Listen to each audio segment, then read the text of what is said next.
Reading by Gregg Margarite. Deathworld by Harry Harrison. Chapter 10.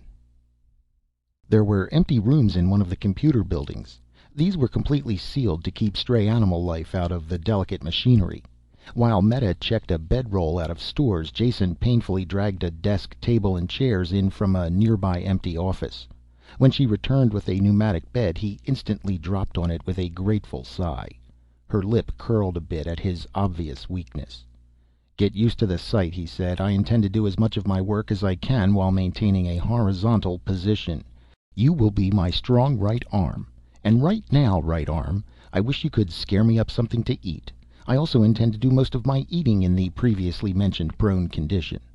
Snorting with disgust, Meta stamped out.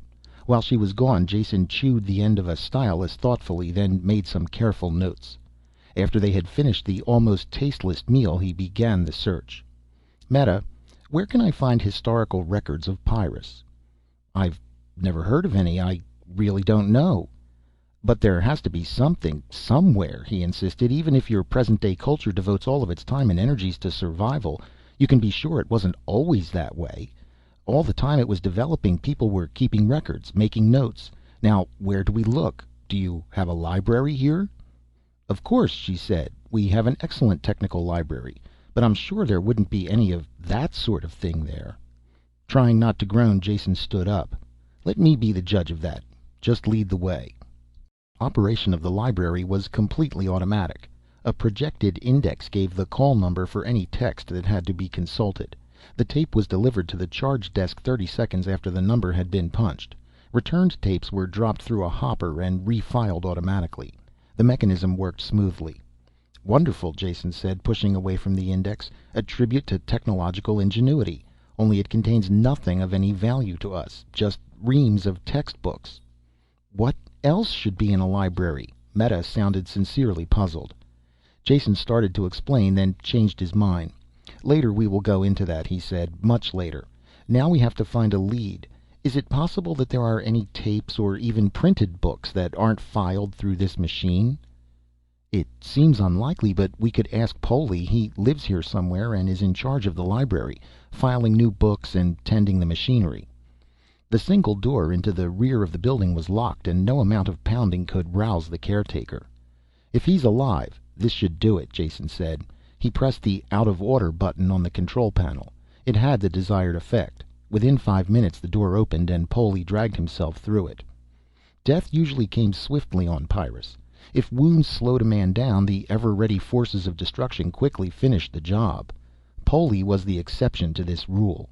Whatever had attacked him originally had done an efficient job. Most of the lower part of his face was gone. His left arm was curled and useless. The damage to his body and legs had left him with the bare capability to stumble from one spot to the next. Yet he still had one good arm as well as his eyesight. He could work in the library and relieve a fully fit man. How long he had been dragging the useless husk of a body around the building, no one knew.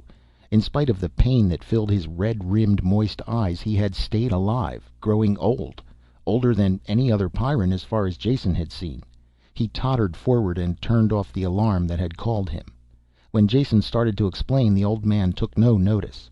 Only after the librarian had rummaged a hearing aid out of his clothes did Jason realize that he was deaf as well. Jason explained again what he searched for. Polly nodded and printed his answer on a tablet. "There are many old books in the storerooms below." Most of the building was taken up by the robot filing and sorting apparatus. They moved slowly through the banks of machinery, following the crippled librarian to a barred door in the rear. He pointed to it while Jason and Meta fought to open the age-encrusted bars. He wrote another note on his tablet. "Not opened for many years. Rats." Jason's and Meta's guns appeared reflexively in their hands as they read the message.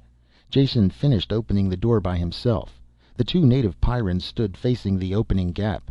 It was well they did. Jason could have never handled what came through that door. He didn't even open it for himself. Their sounds at the door must have attracted all the vermin in the lower part of the building. Jason had thrown the last bolt and started to pull on the handle when the door was pushed open from the other side. Open the gateway to hell and see what comes out. Meta and Poli stood shoulder to shoulder, firing into the mass of loathsomeness that boiled through the door. Jason jumped to one side and picked off the occasional animal that came his way. The destruction seemed to go on forever. Long minutes passed before the last clawed beast made its death rush. Meta and Poli waited expectantly for more. They were happily excited by this chance to deal destruction.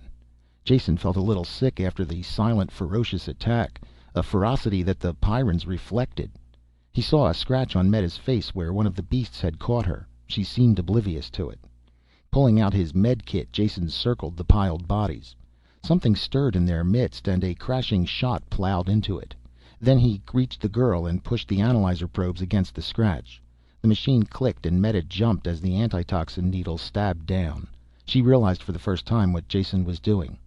"Thank you," she said. Poli had a powerful battery lamp, and by unspoken agreement Jason carried it. Crippled though he was, the old man was still a Pyrran when it came to handling a gun. They slowly made their way down the refuse-laden stairs. "What a stench," Jason grimaced.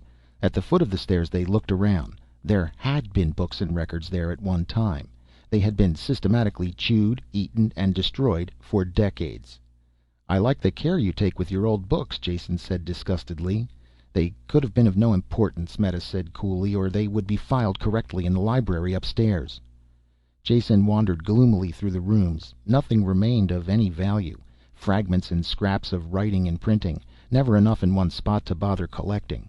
With the toe of one armored boot he kicked angrily at a pile of debris, ready to give up the search. There was a glint of rusty metal under the dirt. "Hold this." He gave the light to Meta and began scratching aside the rubble. A flat metal box with a dial lock built into it was revealed. "Why, that's a log box," Meta said, surprised. "That's what I thought," Jason said. End of Chapter 10 of Deathworld by Harry Harrison.